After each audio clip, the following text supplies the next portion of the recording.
인생은 만남을 통해 이루어집니다. 태어날 때 부모님과의 만남을 시작으로 일평생 수많은 만남을 통해 우리의 인격과 우리 삶의 길이 결정되는 것을 봅니다. 그 중에는 좋은 만남도 있고 나쁜 만남도 있습니다. 우리를 세워주는 만남이 있는가 하면 인생길을 가로막는 만남도 있습니다.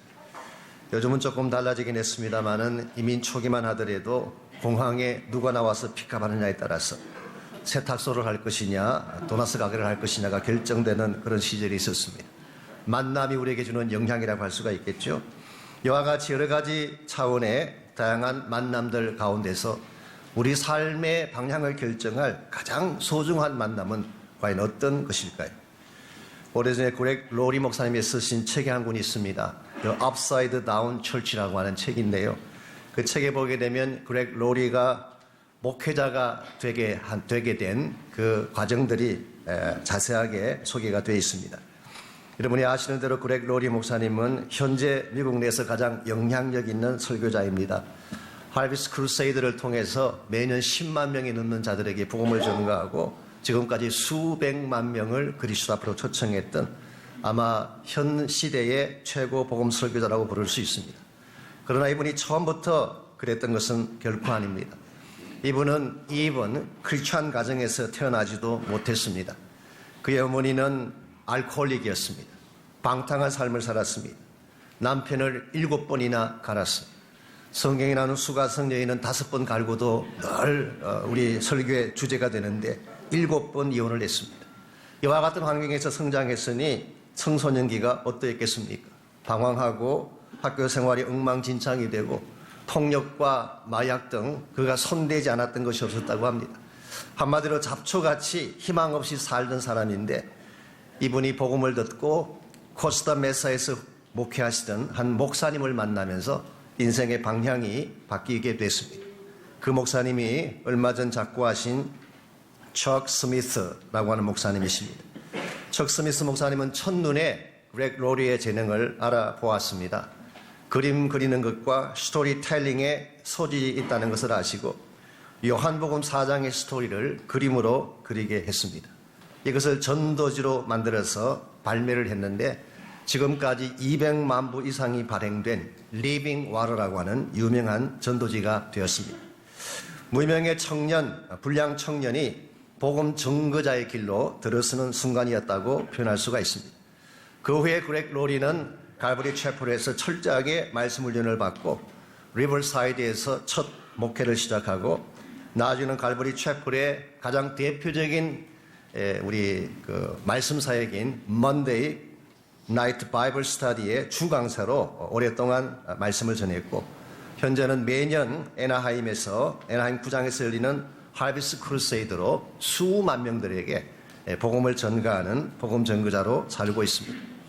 아무리 그의 출신과 배경이 척박했을지라도 바른 사람을 만났기 때문에 이와 같이 위대한 하나님의 종으로 쓰임받은 것입니다.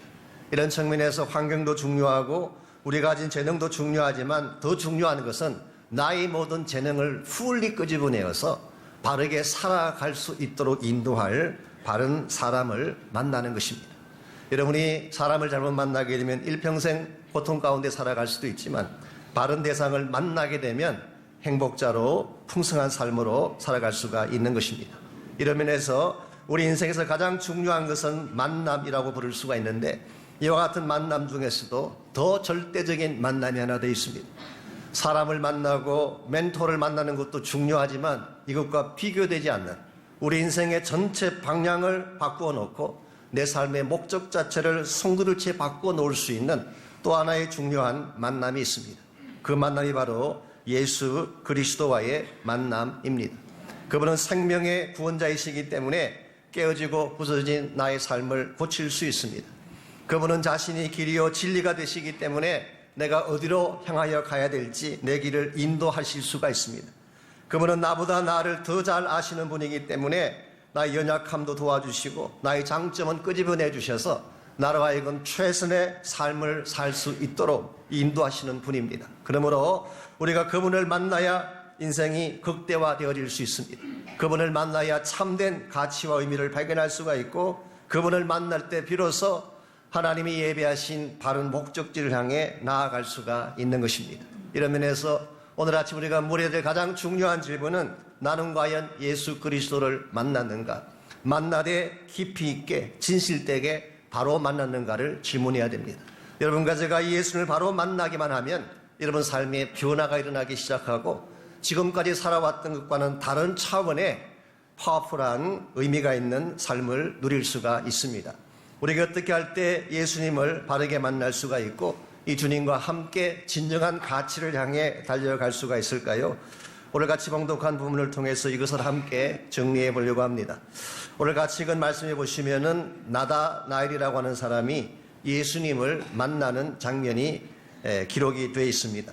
먼저 43절과 44절을 보시면 이 나다나엘을 예수님께 소개했던 빌립이 먼저 등장합니다. 43절 이튿날 예수께서 갈릴리로 나가려 하시다가 빌립을 만나 이르시되 나를 따르라 하시니 빌립은 안드레와 베드로와 한 동네 베세다 사람이라.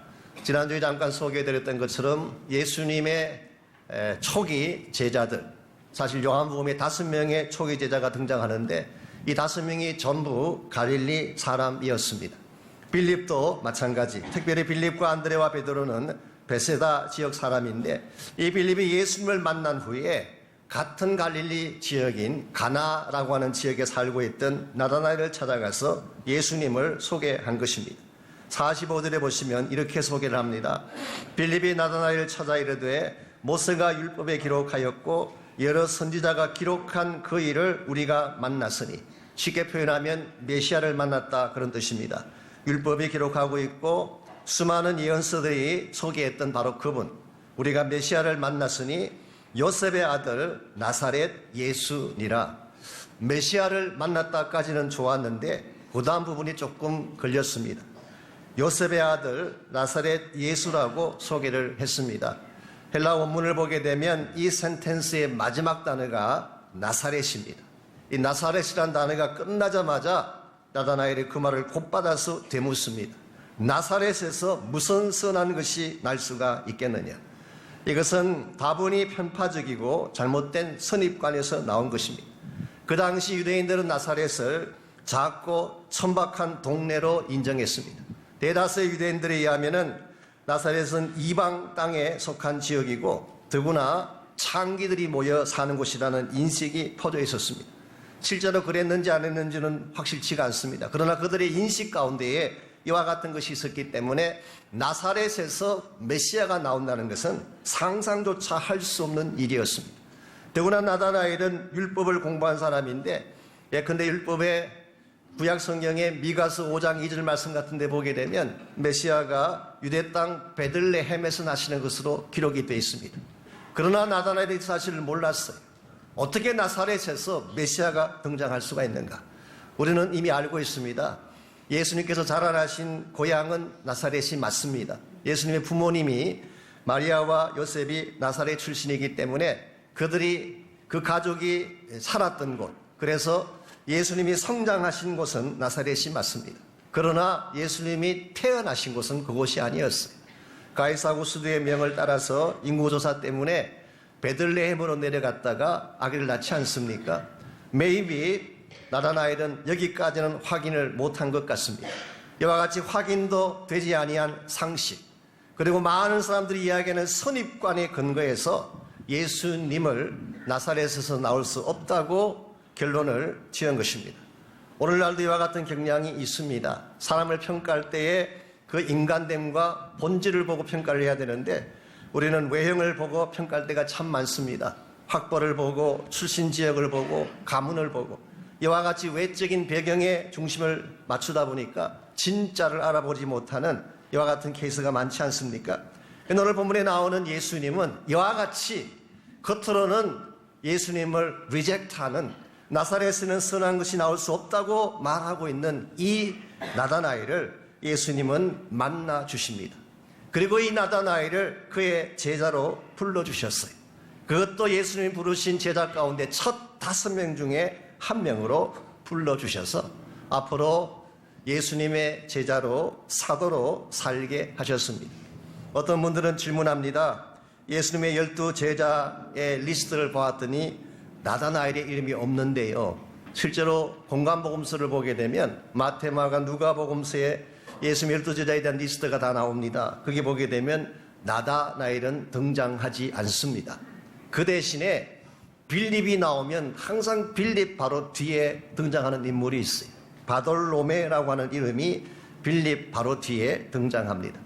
이 바돌로메라는 이름은 사실은 본명이 아닙니다. 이 바라고 하는 것, 히브리 말로 아람으로 바라고 하는 것은 아들이란 뜻입니다. 그래서 바 톨마이, 톨마이의 아들 혹은 똘마이의 아들, 똘마이의 아들이라고 하는 이름을 뜻을 가진 것이 바돌로메입니다.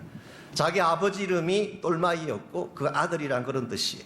그러면 이것은 본명이 아닙니다. 베드로의 케이스도 보게 되면 바요나 시몬이라고 했잖아요. 시몬이 베드로의 본명인데 앞에 바요나, 이것은 요나의 아들 혹은 요한의 아들 그런 뜻입니다. 그러므로 우리 식으로 표현하자면 뉘집 아들 이런 표현에 불과한 것입니다. 오늘 성경이 기록하고 있는 바돌로메는 실제로는 본명이 아닙니다. 이 사실을 잘 아는 사도 요한은 제일 마지막 복음서를 기록하면서 그의 본명을 오늘 본문에서 비로소 밝혀주고 있습니다. 나다나엘이라는 이름은 구약에 나오는 나단과 같은 어원을 가진 gift of God, 하나님의 선물이라고 하는 좋은 이름입니다. 그런데 왜 이 나다나엘의 이름이 공관복음서는 기록되지 않았을까? Maybe 우리의 짐작이긴 하지만 처음부터 나다나엘은 자신을 드러내기를 원치 않았던 것 같습니다. 익명으로 불려지기를 원했던 것 같습니다. 그리고 실제로 성경의 기록들을 보게 되면 그의 행적에 대한 기록이 거의 나오지 않습니다. 이번 요한복음에서조차 1장에 한 번 나오고 21장에 딱 한 번 나오는 것으로 끝이 나는, 이런 면에서 그는 비교적 사람들에게 잘 알려지지 아니한 그런 제자라고 부를 수가 있겠습니다. 그럼에도 불구하고 기독교 전성에 의하면은 바로 오늘 이 본문의 사건 이후에 나다나엘은 예수님을 따라다니기 시작했고, 나중에 주님께서 십자가에서 죽으시고 부활하신 후에 그는 인도와 알메니아 지역까지 나아가서 복음을 전가하다가 마지막에 피부가 벗겨지는 그런 처절한 고통을 당하고 순교한 것으로 기록이 되어 있습니다. 사람들에게는 비록 알려지지 않았지만 하나님 나라를 위해서는 소중하게 쓰임받고 주님의 선교적 목적을 위해서는 거룩한 순교의 피를 흘렸던 인물이 바로 나다나엘입니다. 그래서 윌리엄 바클레이는 그를 이렇게 묘사했습니다. Unknown by man, but known by God. 사람들에 의해서는 알려지지 아니했지만 unknown by man, 사람들에게는 알려지지 않았고 사람들은 알아주지 않는 존재였지만 but he was known by God. 하나님에게는 알려진 인물. 사람들은 몰라주어도 주님이 알아주는 인생. 이것이 바로 나다나엘의 삶이었고, 여러분과 제가 추구해야 될 삶의 방향도 이와 같다고 생각을 합니다. 세상에 유명한 자가 되고 세상 사람들에게 박수를 받는 인생은 아니지만 하나님께 부름받고 하나님께 인정받고 주님이 가장 원하는 그 뜻을 위해 달려갈 수 있는 존재가 된다면 우리 인생은 가장 값지고 아름다운 삶이 될 것입니다. 우리가 어떻게 하면 예수님을 바로 만나고 그분이 알아주는 인생이 되어서 참된 가치, 참된 목적을 향해 바르게 달려갈 수가 있을까요? 오늘 같이 읽은 본문에 보시면 예수님께서 나다나엘을 부르실 때에 예수님이 특별히 보셨던 세 가지 중요한 퀄리티가 있습니다. 나다나엘 속에 잠재되어 있던 세 가지 퀄리티를 주님께서 보시고 그를 부르셔서 하나님을 따르는 제자가 되게 한 것입니다. 오늘 또 저희들이 이 세 가지를 하나씩 정리해 보면 우리가 어떤 모습이 되면 주님이 알아주는 인생이 되고 그분의 목적을 위해 살아갈 수 있을지를 배울 수가 있을 것입니다. 제일 첫 번째 퀄리티가 순전한 마음입니다. 이 순전함을 예수님께서 보신 것입니다. 47절을 다시 보시면 나사렛에서 무슨 선한 것이 나올 수 있냐, 그렇게 나다나엘이 반문은 합니다마는 그래도 빌립이 와 보라고 하니까 또 따라갑니다. 지금까지가 가지고 있던 상식의 벽 때문에 나사렛 출신을 거부는 했지만 그럼에도 불구하고 빌립을 따라 나섰던 나다나엘. 그때 예수님께서 자기에게 다가오는 나다나엘을 보시고 47절에서 다음과 같이 말씀을 해주셨어요.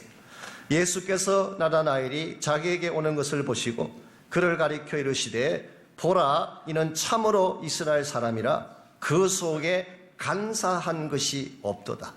여기서 참으로 이스라엘 사람이라, True Israelite, 참된 이스라엘 사람이다, 그런 표현이 나옵니다. 이걸 보면 가짜 이스라엘 사람도 있다, 그런 뜻 아니겠습니까? 여러분, 외형이 이스라엘 백성이라고 해서 다 동일한 것은 아닙니다. 겉모양은 이스라엘 백성 같고 하나님 백성 같긴 한데 실상 그 마음 속에는 속임수와 거짓으로 꽉 차 있는, 심지어 우상을 섬기는 가짜 이스라엘이 많았습니다. 그러나 예수님께서 나다나엘을 보시면서 이 사람이야말로 참된 이스라엘 사람이다. 왜냐하면 그 속을 들여다보았더니 간사한 것이 전혀 없기 때문이다. 여기 간사함이라고 하는 것은 사실 영어 번역을 보시면 deceit, 거짓이라고 번역이 되어 있고, 혹은 craft, 그냥 속이는 것이 아니라 교묘하게 속이는 이 속임수, 이 거짓과 속임수로 꽉 차 있는 것이 가짜 이스라엘 백성의 특징이라고 한다면, 참 이스라엘의 특징은 그 마음속에 거짓이 전혀 없는 genuine한 순전함으로 꽉 차 있는, 이것이 주님께서 나다나엘을 보실 때에 들여다보신 것입니다. 오늘날 겉모양은 거룩한 척하면서도 실제로 삶의 내용을 보면 호박씨 까는 그런 분들 많이 계시잖아요. 그런데 오히려 나다나엘은 반대입니다. 겉으로는 나사렛에서 무슨 선한 것이 나올 수 있느냐, 거칠게 이야기하는 것처럼 보였지만 그의 마음 속에는 순전함이 있었기 때문에 예수님을 억셉트할 수가 있었고 결국 예수님을 따르는 제자가 된 것입니다. 오늘 저희들이 인간관계에서도 외모를 보고 겉모양에 치중해서 사람을 판단하게 되면 우리가 잘못된 방향으로 나아갈 수가 있습니다. 오늘날 젊은 사람들이 외형을 보고 배우자를 선택할 때가 참 많지 않습니까? 이것은 위험하기도 하고 조심해야 될 사항이기도 합니다. 언젠가 제가 신문을 보니까 신데렐라에 대한 글을 누가 쓰셨어요. 신데렐라의 황금마차를 조심하라. 이 신데렐라가 파티장에 갈 때에 옷도 화려하게 차려입고 황금마차를 타고 나타나지 않습니까? 그런데 이 황금마차라고 하는 것이 굉장히 화려하고 찬란해 보이지만 밤 12시를 알리는 종이 울리는 순간 늙은 호박으로 변하고 맙니다. 오늘 많은 사람들이 겉모양이 화려하니까 그 화려한 것을 보고 따라가는데 화려하게 보이는 황금마차가 실상은 늙은 호박에 불과한, 여자분들을 향한 이야기가 아닙니다. 여자분들이 늙은 호박이라는 뜻이 아니라 이 신데렐라가 가지고 있는 외형을 말하는 것입니다. 그러므로 눈꺼풀을 벗기고 진실을 볼 때에 바른 선택을 할 수 있다. 오늘 본문에 기록된 예수님의 경우는 껍데기에 절대 속지 않으십니다. 우리가 아무리 외형을 잘 꾸며놔도 그것 때문에 선택하고 또 거절하시는 주님이 아니라 우리의 속 사람을 보십니다. 오늘 여러분의 마음 중심에 무엇이 있는가, 주님 이것 보기를 원하시고 우리 마음속에서 정말 찾고 싶어 하시는 것은 순전한 마음이에요. 그러므로 우리가 하나님께 나아갈 때 위장한다든가 꾸미는 것은 어리석은 것입니다. 차라리 있는 모습 그대로 정직하게 나아가서 하나님의 은혜를 구하는 자가 될 때에 하나님이 그러한 자를 선택해 주시고 그러한 자를 통해서 하나님 일을 행하게 하십니다. 누가복음 18장에 보시면은 바리새인과 세리가 올렸던 기도가 나옵니다. 바리새인은 성전에 올라가서 거룩하게 손을 들고 자신의 의를 자랑하며 기도했습니다. 나는 일주일에 2번씩 금식하고 구제하고 봉사하고 다른 사람들처럼 토색하거나 불의를 행하거나 간음을 하지 않는 나의 삶이 세리와 같지 아니한 것을 감사합니다. 그리고 기도했어요. 그 반면에 세리는 멀찍이 서서 감히 눈을 들어 하늘을 쳐다보지도 못한 채 가슴을 치며 하나님 나를 불쌍히 여겨주십시오. 나는 죄인입니다. 그렇게 기도를 했어요. 예수님께서 이 두 사람의 기도를 소개한 후에 질문하셨습니다. 너의 생각에는 하나님께서 누구의 기도를 들으셨다고 생각하느냐? 바리새인의 의로운 기도였을까? 죄인임을 고백하는 세리의 기도였을까? 답은 자명합니다. 하나님은 바리새인이 두르고 있는 외형에 속지 않습니다. 껍데기에 속지 않습니다. 정직하게 나의 죄인됨을 인정하고 하나님의 긍휼과 자비를 구하는 자에게 하나님은 인지하시고 회복의 기회를 주시는 것입니다. 그러므로 우리가 정녕 예수를 따르는 제자가 되고 하나님이 인정하시는 삶을 살기를 원한다면 제일 첫 번째로 확인해야 될 것이 내 마음의 순전함입니다. 두 번째로 우리가 주님을 따르는 자가 되려면 영적 그릇을 준비해야 되는 것입니다. 우리가 영적 그릇이 준비되지 아니하면 예수님께서 정말 사용하시려고 할 때에 바르게 쓰임받을 수가 없습니다. 48절을 보시면 예수님께서는 나다나엘의 마음만 보신 것이 아니라 그가 평소에 했던 삶의 현장도 보고 계셨던 것 같습니다. 48절 나다나엘이 이르되 어떻게 나를 아시나이까? 예수께서 대답하여 이르시되 빌립이 너를 부르기 전에 내가 무화과 나무 아래 있을 때에 보았노라. 빌립이 너를 불러서 너가 나에게 다가오기 전에 내가 훨씬 오래전부터 너를 보고 있었다. 여기 우리 모두가 붙잡아야 될 중요한 진리 하나가 있죠. 내가 주님을 먼저 찾아간 것 같지만 아닙니다. 주님이 먼저 찾아오셨어요. 내가 주님을 미처 알기도 전에, 깨닫기도 전에 그분이 먼저 나를 사랑하시고 나를 기다리고 계셨어요. 그래서 우리는 구원사건을 은혜라고 부르는 것입니다. 오늘 본문의 경우도 나다나엘은 예수님을 알지도 못했을 때에, 예수님이 어디 계시는 누구인지 깨닫지도 못했을 때에 주님은 벌써 오래전부터 나다나엘을 지켜보고 계셨어요. 그리고 특별히 나다나엘이 가장 소중한 위치에 있을 때 그걸 봐줍니다. 사실 이게 사랑이에요. 우리가 누구를 볼 때에 가장 좋은 부분, 잘난 부분을 봐주는 것이 사랑이지 않습니까? 예수님께서는 나다나엘이 무화과 나무 아래에 있을 때에 이 나다나엘을 보셨어요. 우리가 성경에 보게 되면 나무 아래가 두 가지 종류가 있습니다. 구약 성경에 보게 되면 푸른 나무 아래라는 표현이 나옵니다. 열왕기상 14장 23절에 그 표현이 나오죠. 르호보암 왕 시대 때에 남쪽 왕국인 유다가 하나님을 섬기는 거룩한 나라처럼 보였지만 실제로 푸른 나무 아래에 우상을 만들고 아세라 목상을 세우고 음행을 행한 사실을 지적을 했습니다. 그러므로 푸른 나무 아래라고 하는 이 표현은 죄악의 장소를 말합니다. 하나님을 떠난 우상 숭배의 장소를 말한다면 오늘 본문에서 말씀하시는 무화과 나무 아래는 반대입니다. 경건의 장소를 말하는 것입니다. 이스라엘 사람들은 무화과 나무 아래에서 말씀을 묵상하고 기도를 많이 했습니다. 그래서 거의 이디엄같이 무화과 나무 아래라는 표현은 묵상의 장소라는 뜻입니다. 율법의 말씀을 깊이 묵상하고 종일 하나님 앞에 기도하는 바로 그 장소가 무화과 나무 아래인데 예수님께서 나다나엘이 그곳에서 묵상하며 기도하는 것을 보신 것입니다. 오늘 여러분과 제가 항상 바른 곳에 있어야 될 이유가 여기 있습니다. 우리는 주님 보지 못하지만 주님은 워치하고 계시니까. 나다나엘의 케이스처럼 내가 무화과 나무 아래 있을 때 보았노라. 내가 기도할 때 내가 보았노라. 내가 새벽에 일어나서 중보하며 부르짖을 때 보았노라. 이런 말씀을 드려야지 내가 육가에 있을 때 보았노라. 노래방에 있을 때 보았노라. 내가 가십하고 누구 욕할 때 보았노라. 이렇게 해서 되겠습니까? 우리가 평소에 내가 있어야 될 위치를 바로 정해야지 하나님 앞에 건강하게 바르게 쓰임받는 것입니다. 이 나다나엘은 항상 무화과 나무 아래 있으면서 영성의 그릇을 키워갔어요. 말씀의 깊이를 깊게 하고 기도의 그릇을 크게 키워간 것입니다. 여러분 참된 하나님의 능력이 나타나려면 무엇이 필요한지 아십니까? 기도가 깊어져야 돼요. 우리가 근성으로 기도하고 짧게 기도하고 기도의 그릇을 작게 만들기 때문에 하나님께서 부어주시는 축복도 제한된 것입니다. 그러나 정말 내가 깊이 있게 기도하고 정말 나의 영적인 그릇을 크게 만들면 하나님의 기적도 크게 임할 줄 믿습니다. 그래서 우리가 교회도 그렇고 개인도 그렇고 더 깊이 기도하고 더 깊이 하나님께 나아가야 될 이유가 여기 있는 것입니다. 나다나엘은 이와 같이 영적으로 순전했을 뿐만 아니라 날마다 무화과 나무 아래에서 말씀으로 기도로 자신의 영성을 키워갔기 때문에 때가 되었을 때 주님의 부르심을 받을 수가 있었고 하나님이 기뻐하는 아름다운 삶을 살 수가 있었던 것입니다. 마지막 세 번째로 우리가 주님께 인정받고 주님과 같이 삶의 길을 걸어가려면 비전의 눈을 가져야 됩니다. 이 비전의 눈이라고 하는 것은 하나님의 꿈을 보고 하늘의 영광을 보는 눈을 말합니다. 50절을 보십시오.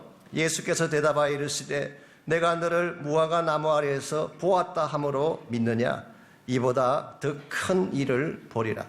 예수님께서 이 나다나엘의 믿음을 칭찬하셨어요. 순전한 믿음, 깨끗한 믿음을 칭찬하시고 평소에 하나님을 향해 기도하고 말씀 묵상하시는 것을 보고 기뻐하셨어요. 그리고 약속하시기를 너가 더 큰 일을 목격하게 될 것이다. 그리고 51절에서 그 내용을 설명해 주십니다. 또 이르시되 진실로 진실로 너희에게 이르노니 하늘이 열리고 하나님의 사자들이 인자 위에 오르락 내리락 하는 것을 보리라 하시니라. 자, 이 말씀은 사실은 창세기 28장에 나오는 야곱이 보았던 환상을 옮겨 놓은 것입니다. 아시는 바대로 야곱이 자기 집을 떠나서 하란이라고 하는 먼 곳으로 가게 됐습니다. 자기 형을 속이고 장자가 받을 특권과 축복 기회를 다 자기가 갈취했기 때문에 할 수 없이 그가 도망치는 신세가 됐죠. 그래서 자기 집에 가지 못하고 외삼촌이 있는 하란 땅으로 가게 됐습니다. 길을 떠났을 때에 아무도 동행하는 자가 없었어요. 홀로 갔습니다. 지팡 안에 들고 갔어요. 가는데 가도 들판만 있고 척박한 광야만 있는 곳. 밤이 왔습니다. 잠잘 곳이 없었어요. 그래서 그는 할 수 없이 들판에 돌을 베개 삼아 잠을 자는 정말 답답하고 어려운 형편이 됐습니다. 그때의 한밤중에 꿈을 통하여 하나님께서 그에게 큰 비전과 언약을 주십니다. 창세기 28장 14절에 보면 이렇게 약속을 주셨어요. 너의 자손이 땅에 티끌같이 되어서 동서남북으로 퍼지며 땅의 모든 족속이 너와 내 자손으로 말미암아 복을 받게 되리라. 장차 너를 통해 큰 민족이 형성되게 되는데 바로 그 민족이 이스라엘 민족입니다. 하나님의 손민이에요. 그들을 통하여서 땅의 모든 족속이 동서남북에 있는 모든 족속이 복을 받게 되리라. 소위 말하는 글로벌 비전을 보여주신 것입니다. 그리고 약속하시기를 내가 너와 함께 있어 어디로 가든지 너를 지키며 내가 너를 결코 떠나지 아니하리니 너가 이 모든 것을 마치고 이 땅으로 돌아오게 할 것이라. 이 본문을 읽다 보면 어디서 많이 읽던 익숙한 느낌이 들지 않습니까? 신약성경 마태복음 28장에 보면 예수님께서 주신 지상 명령이 너무나 비슷합니다. 너희는 가서 모든 족속을 제자를 삼으라.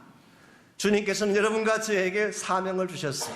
땅끝까지 나아가서 동서남북으로 흩어져서 모든 족속을 다 복음을 전교해서 제자를 삼으라. 그리고 주신 약속이 무엇이었나요?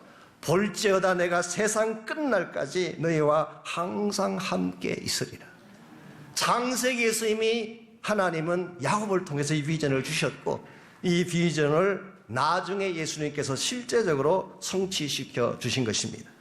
이 놀라운 비전을 보았던 그곳을 야곱이 잠에서 깨어난 후에 그게 기둥을 세우고 그곳 이름을 벳엘이라고 불렀습니다. The house of God, 하나님의 집이라. 그리고 그 돌이 하나님의 전이 될 것이고 나중에 그가 돌아오게 되면 자기 소산의 10분의 1을 드리겠다는 약속을 하셨습니다. 바로 이와 같은 야곱이 보았던 환상을 오늘 본문에서 예수님께서 다시 인용하시면서 나다나엘에게 말씀하십니다. 너도 때가 되면 이런 비전을 보게 될 것이다. 이것은 장차 예수님께서 십자가를 지시고 부활하시고 성천하실 것을 예표적으로 말씀해 주신 것입니다.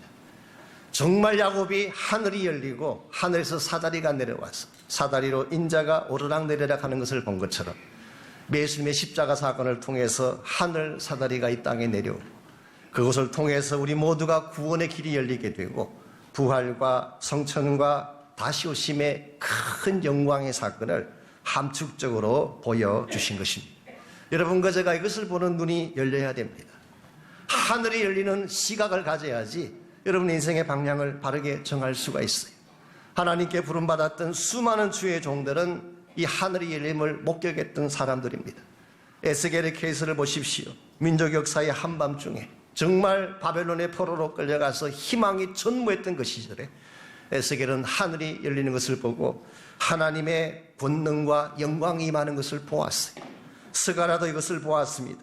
요엘 선지자도 이걸 보았어요. 오늘 본문을 기록하고 있는 사도 요한도 후일 밤모섬에서 하늘이 열리는 것을 보고 마지막 하나님 나라의 꿈을 그가 직접 목격했다.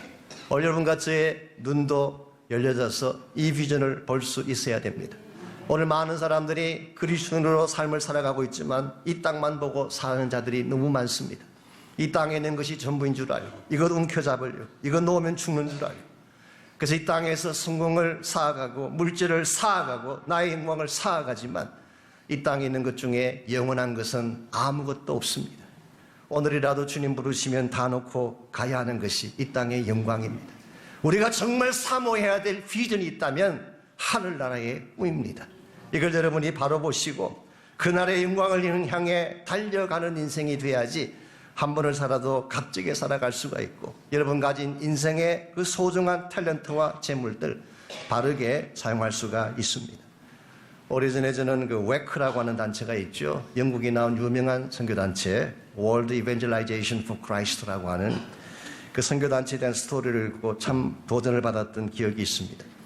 그 단체를 창립한 분이 찰스 토마스 스터드라고 하는 우리가 흔히 C.T. 스터드라고 부르죠. 이분은 1860년에 영국의 갑부의 아들로 태어났습니다. 정말 요즘식으로 말하면 재벌의 2세로 태어난 것입니다. 일찍이 영국의 명문대학인 캠브리지에 들어가서 공부를 했습니다. 돈도 가지고 있고 명예도 가지고 있고 더구나 그는 캠브리지 대학에서 대표적인 크라켓 선수가 되어서 전국적인 인기를 누리던 그런 분이었습니다. 그런데 어느 날 자기 동생이 중병에 걸려서 신음하는 것을 보면서 삶과 죽음에 대한 질문을 던지기 시작합니다. 내가 지금 많은 것을 소유했다고 생각하는데 나의 생명이 만일 끝나게 된다면 이게 과연 무슨 가치가 있을까? 내가 그동안 쌓아왔던 모든 명성과 성공과 나의 재산이라고 하는 것이 과연 나의 생명이 끝나면 무슨 가치가 있을까? 이와 같은 회의와 함께 질문을 던지던 어느 날 마침 미국에서 영국의 집회를 인도하기 위해 오신 D.L. 무디의 봉집회에 참석을 했다가 그는 큰 충격을 받고 자기를 위해 죽으신 예수 그리스도를 만나게 됐습니다. 그리고 그 주님 앞에 자기의 생명을 드리기로 작정을 하고 그가 지금까지 자랑했던 전 재산을 다 하나님께 드렸어요. 그리고 자기가 살려고 준비해 두었던 결혼 비용까지도 다 하나님께 올려드리고 그리고는 중국 선교사로 떠났습니다. 그리고 중국뿐만 아니라 나중에 아프리카와 콩고에서 예수의 복음만을 전가하다가 그런 자신의 생애를 마칠 때까지 복음만을 외치다가 살아갔던 귀한 분이십니다. C.T. 스터드가 평소에 늘 했던 유명한 말이 있죠. 진정 그리스도께서 나를 위해 죽으셨다면 내가 그분을 위해 드리는 희생을 희생이라 말하지 않게 하십시오. 예수 그리스도가 하나님의 아들이신 그분이 나를 위해 죽으신 것이 참으로 사실이라면 내가 주를 위해 바치는 것이 무슨 대단한 것이며 과연 그것을 희생이라고 말할 수가 있겠는가?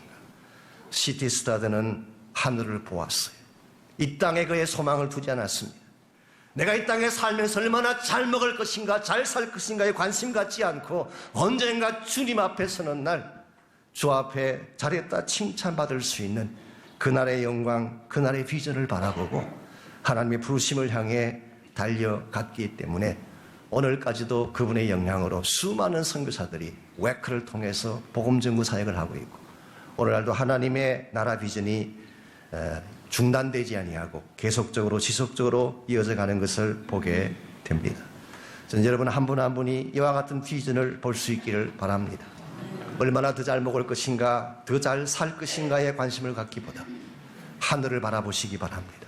땅만 바라보지 마시고 하늘이 열림을 보는 인생이 되셔서 참된 가치가 무엇인지를 재확인하고 영원한 영광 하나님의 영원한 나라 상급을 위해서 달려가셔서 한 번을 살아도 가치 있게 사시고 주의 목적 위에 바르게 달려가시는 여러분 모두가 되시기를 바랍니다. 나다나엘처럼 unknown by man 사람들에게는 알려지지 아니할지라도 but known by God 하나님께는 알려지는 인생 세상 사람들은 나의 이름을 몰라주고 나의 존재 가치를 인정해주지 아니할지라도 주님이 알아주시는 인생이 꼭 되셔서 주의 영광 위에 달려가실 수 있기를 바랍니다. 이 시간 한번 주신 말씀을 붙잡고 함께 기도하며 헌신하기를 원합니다. 우리에게 주어진 인생 긴 것 같지만 짧습니다. 한 번밖에 살지 못합니다. 바르게 서지 아니하면 언제 손살같이 지나갈지 모르는 것이 우리의 삶인데, 여러분 남은 인생의 여정 무엇을 위해 달려갈 것입니까? 나를 사랑하시고 나에게 참된 가치를 부여해 주신 예수 그리스도를 향해 달려갈 수 있기를 바랍니다.